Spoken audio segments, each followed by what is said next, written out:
Welcome to Wisdom Unveiled. This is episode 24 of our 40-part series. Today we're really digging into the luminous world of the 14th century Persian poet Hafez Shirazi. Yes, and we're drawing on some fascinating discussions featuring Dr. Ebrahim Dinani and Dr. Esmail Mansouri Larijani from the Purified program. Absolutely. Just a quick note before we start. This podcast is a translation and reproduction of those conversations. Sometimes concepts or details might not be fully conveyed due to the translation. We do apologize for any potential discrepancies and, of course, welcome any feedback. Right. So our focus today is Hafez. And the goal really is to unpack some of his profound mystical and philosophical ideas, concepts like divine manifestation or Tajalli, what true devotion really means, and the path to inner purity. We want to present it in a way that hopefully offers some, well, surprising insights and clear understanding, drawing from how Dr. Dinani and Dr. Larijani interpret Hafez. Sounds good. Let's dive in. We can start with a specific ghazal one Hafez wrote that's often linked with Eid, the festival ending Ramadan. Yes, the one that begins. Bia ketarki falak kani rose garat card. Helali Eid bidore kari sharet card. Which translates roughly as, "Come, for the Turk of the heavens plundered the house of fasting. The new moon of Eid pointed to the circle of the stature." Okay, so on the surface, it's pretty clear, isn't it? Eid has arrived, Ramadan is over. Exactly. Simple enough. But with Hafez, well, there's always more beneath the surface, you know? Always. So let's unpack it. Kani Rose, the house of fasting. You can think of that as the whole month of Ramadan itself, like a structure, a time set aside for intense spiritual practice by many. A container for that collective effort. Yeah, a temporary container. Then there's the Tarki Falak, the Turk of the heavens. This seems to represent the sky, or maybe the cycle of time itself. The revolving heavens that bring the month to an end. Right, and it plunders the house of fasting. So time, or the celestial cycle, takes away the outward form of Ramadan, the 30 days, the physical abstinence. So it's plundering the appearance of the fast, the structure. Precisely. But the key is this plundering only affects the external aspect. Okay, and the second part. Hela Eid, the new moon. Yes, the crescent moon of Eid. It appears just a semicircle, and it points to the circle of the stature, Duri quad. The quad, stature or figure, visualized as a full circle. Exactly. Imagine two semicircles making a whole circle. And this circle shape is often likened to a kata, a goblet, or a cup, usually for wine and poetry.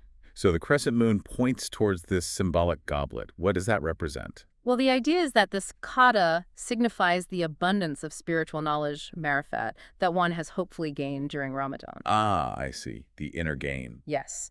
And this marifat is often compared to a divine wine. It brings a kind of spiritual intoxication, one that helps detach you from worldly concerns and maybe reveals your true self. A spiritual insight cultivated through the discipline of the fast. Exactly. And crucially, this inner marifat, this wine in the cup, cannot be plundered by the Turk of the heavens.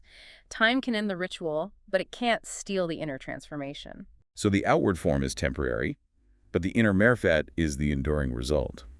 Makes sense? It leads perfectly into the next verse, doesn't it? Savabe rose, ahaje kabul an kasbod, ke kaki mekadi eshkura ziyarat card. Which means the reward of fasting and accepted pilgrimage is gained by the one who visits the dust of the tavern of love. Right. This really clarifies the first verse, explaining where the true reward lies. It's not just about completing the rituals, the Savabi Rose or Haji Kabul. It's not just about ticking the boxes, so to speak. No. The real gain belongs to the one who visits the Kaki Mekari Eshq, literally the dust of the tavern of love. The Makade, the tavern. That's such a rich symbol in Sufi poetry. It's not a literal tavern, of course. No, it's a metaphor for the school of divine knowledge, the realm of marifat and divine love. And the dust implies humility, maybe entering that realm with reverence. And ziyarat card, to visit or make pilgrimage to this place, signifies actually attaining that inner understanding and love. That's the interpretation, yes. The real reward, the essence of Ramadan's benefit, is achieving that state of marifat, not just the physical fasting. It's about the inner connection. It really resonates with that saying attributed to Imam Ali. The fasting of thought is superior to the fasting of the stomach from food. Absolutely. It highlights the need to purify one's thoughts, eyes, ears, the whole inner self during the fast, not just abstain from food. And doesn't it also connect to the Hadith Qudsi? The fast is for me, and I myself am its reward. It does, the ultimate reward being God himself, which implies attaining that deep, intimate knowledge, that marfat. So the reward isn't external validation, but a profound internal state of knowing. Let's look at the third verse. Makomi asli magushikarabatat aspaker doakon harke in emirat card. Roughly, our true station is the corner of the ruin. Pray well for whoever built this edifice. The Karbat, again, the ruin or tavern, interpreted here as detachment. Yes, detachment from worldly things, from ego attachments.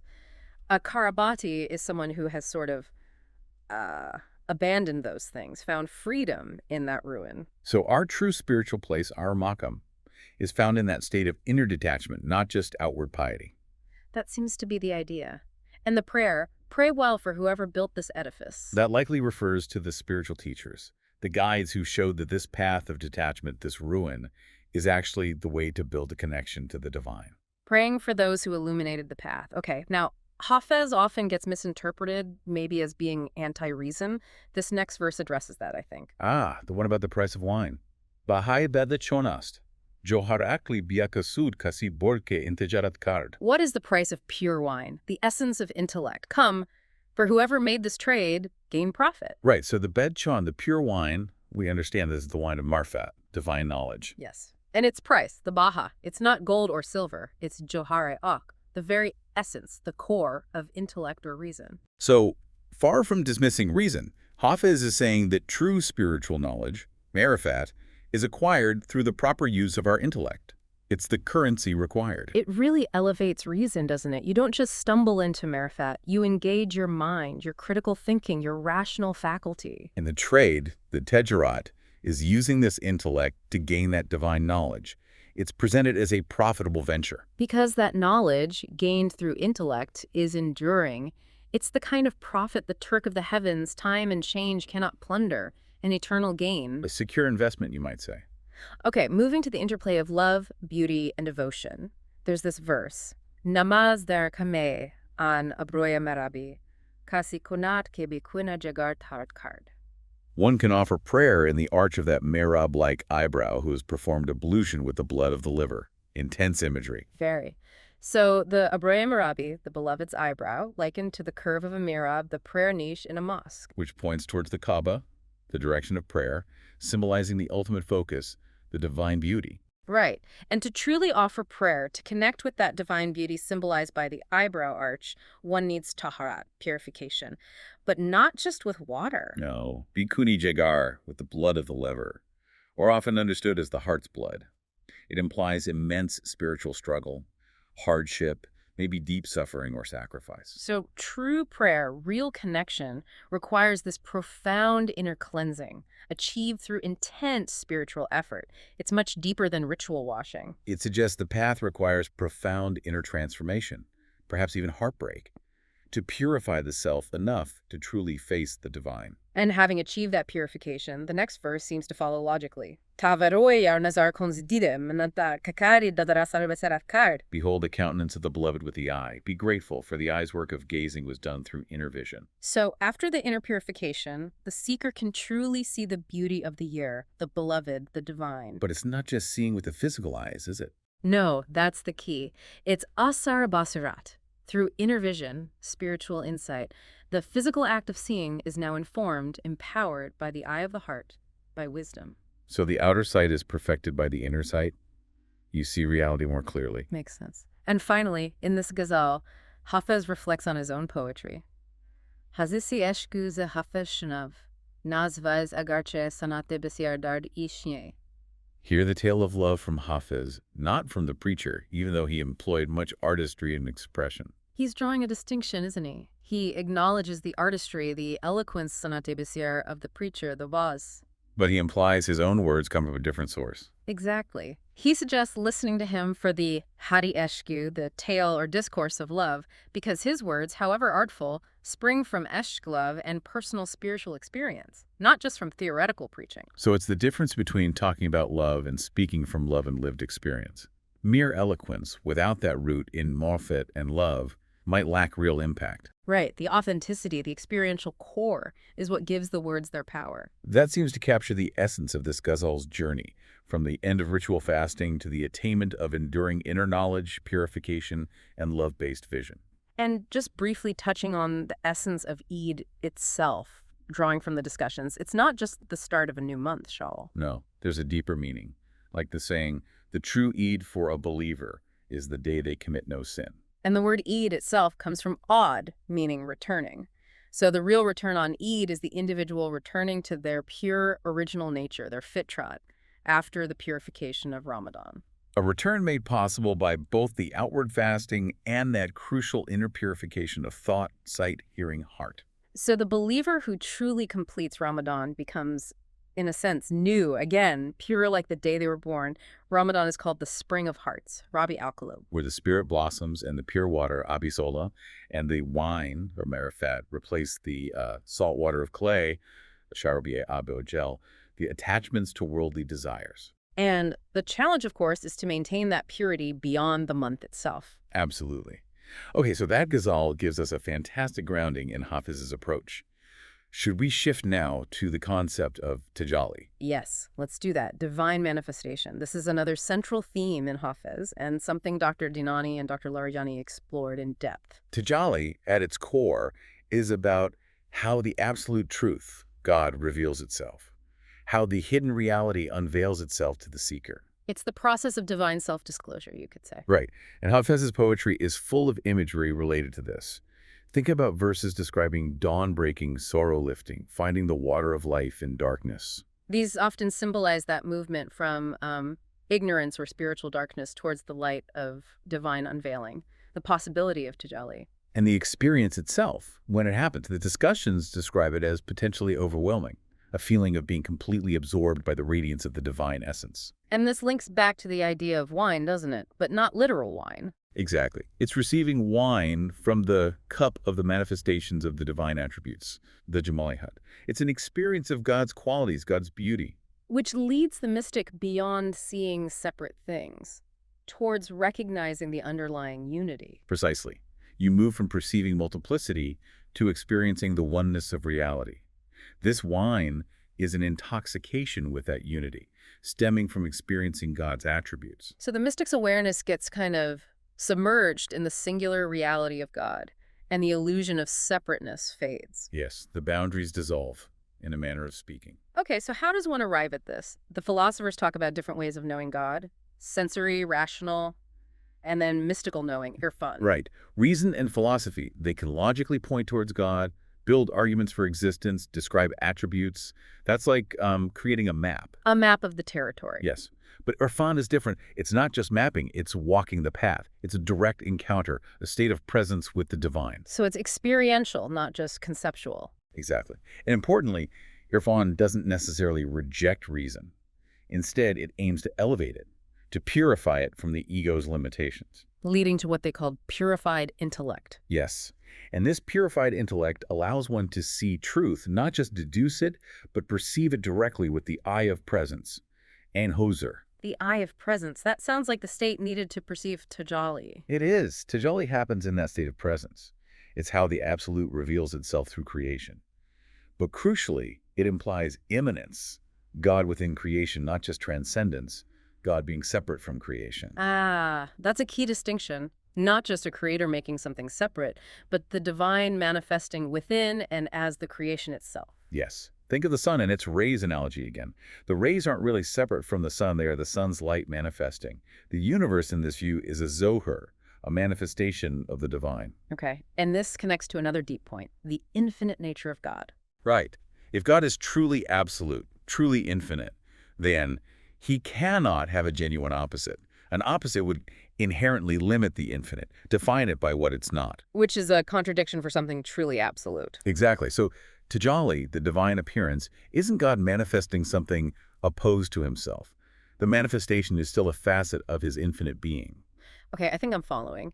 So if the divine manifests immanently, how do we perceive this? Hafez talks about needing a mirror. Yes, the mirror of the description of beauty. specifically to see God's Jamal, his beauty. And this mirror isn't physical. It's internal. It's the mirror of existence, Fujud. And even more specifically, it's the heart of the Insan-e Kamil, the perfected human being. Why the heart of the perfected human? What makes it the ultimate mirror? Because that heart has undergone supreme purification. It's cleansed of all gairat, otherness, impurities, and zangar, rust, spiritual tarnish. Only such a perfectly polished mirror, the core consciousness of the perfected human, has the capacity to reflect all of God's attributes without distortion. So other hearts, less purified ones, might reflect something but imperfectly, like a clouded or warped mirror. Exactly. They give unclear or partial reflections. The Insan-e Kamil's heart is unique in its capacity for a complete and true reflection. And when someone reaches that state, the the mystic with the purified heart, how do they perceive? They come to realize that their perception isn't just their own. They are, in the words of a hadith, seeing with the eye of God. Yanura Benura. Wow. So while maybe everyone technically sees through God's light unconsciously, The Arab becomes aware of it. They recognize that their purified perception is actually God's light perceiving itself in a way within that mirror of the heart. seeing through the divine lens. Yes. Yeah. And within that mirror of attributes, they can witness the radiance of the divine essence itself, the Zat, in its pure absoluteness. That sounds like an incredibly advanced spiritual station, almost merging with the ultimate reality, aligning with there is no God but He. It is considered a very high state. And the seeing isn't done by the separate self anymore, but through God. As the saying goes, I knew my Lord through my Lord. Okay, this capacity to reflect, to receive, brings us to the idea of istidad. Yes, istidad. It means capacity, acceptance, readiness. The discussions emphasize that no creature has a right over the absolute. You can't demand grace. But you need the capacity to receive it when it's offered. Exactly. Divine gifts, manifestations, are bestowed according to the recipient's istidad, their readiness and ability to accept. Think of pouring water. You need a vessel, and different vessels hold different amounts. And humanity, especially the Insan-e Kamil, has a particularly vast istidad. Yes, a unique capacity to receive the Tajalli of all divine attributes, unlike other parts of creation, which might reflect only certain aspects. That's profound. And there was that interesting take on zakat, too. The zakat of beauty, not just charity, but the idea that absolute beauty, God, naturally overflows, manifests itself, shares its goodness. It's like an inherent generosity. So blessings arise from both this divine outpouring and our capacity to receive them, a kind of divine synergy. A beautiful way to put it. But this potential doesn't unfold automatically, does it? No, the path requires effort. The discussions stressed striving, patience, steadfastness, safa. You have to actively work to overcome obstacles, the world, the ego, nafs. It connects to the Quranic idea of humanity striving towards God. It's not passive waiting, it's active participation in the process. Definitely. And this effort is rewarded. Hafez's poetry itself, its sweetness, is seen as a kind of reward for patience. Oh, yes, And they also mention himmat. yes, himmat, high spiritual aspiration, intense focus, and also the supportive energy or prayers of others on the path. And the Anfas is Sahar Kisan, the breaths or prayers of those who rise at dawn. So liberation, spiritual attainment, involves this interplay. Divine grace, your own striving and patience, and the support of the community or guides. A combination of factors. And of course, even the patience needed is ultimately seen as a gift from God. It always comes back to grace. It does, but that himmat, that focused aspiration in the seeker's heart, remains a critical driving force. It's the engine for the journey. Well, this has been an incredibly rich deep dive into Hafez, really illuminated by those insights from Dr. Dinani and Dr. Larijani.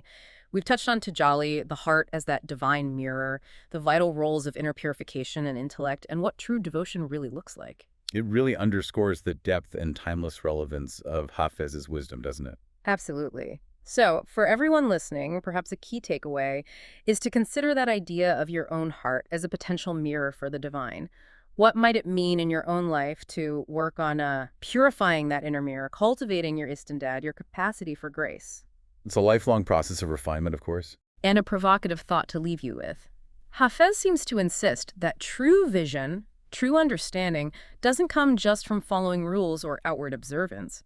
It requires that deep inner shift, fueled by both love and knowledge. So what practical steps could one take to cultivate that eye of presence, that basirat, in daily life? Something to reflect on, definitely. perhaps starting with more mindful awareness, seeking the deeper reality behind appearances. We certainly encourage you to revisit Hafez's poetry with some of these ideas in mind, and maybe explore the Marifat program further if you're interested in these philosophical traditions. His poetry offers endless layers to explore. Thank you so much for joining us on Wisdom Unveiled. We truly hope these reflections have offered a valuable glimpse into some profound wisdom. And just a final reminder, this was based on translation, so apologies again for any nuances potentially lost. Thank you for listening.